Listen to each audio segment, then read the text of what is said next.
వచ్చిందాయి feelings వచ్చిందాయి feelings వచ్చి వచ్చి చెప్పేస్తున్నాయి feelings feelings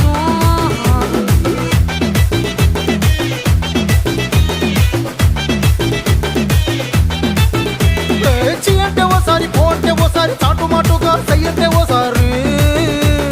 పూలడితే ఓసారి నగలడితే ఓసారి సాదా సీదా చీర కట్టెతే ఓసారి ఒళ్ళు ఇసుకుంటే ఓసారి ఓసారి ఇల్లు సిమ్ముతుంటే ఓసారి ఓసారి వీళ్ళు తోడుతుంటే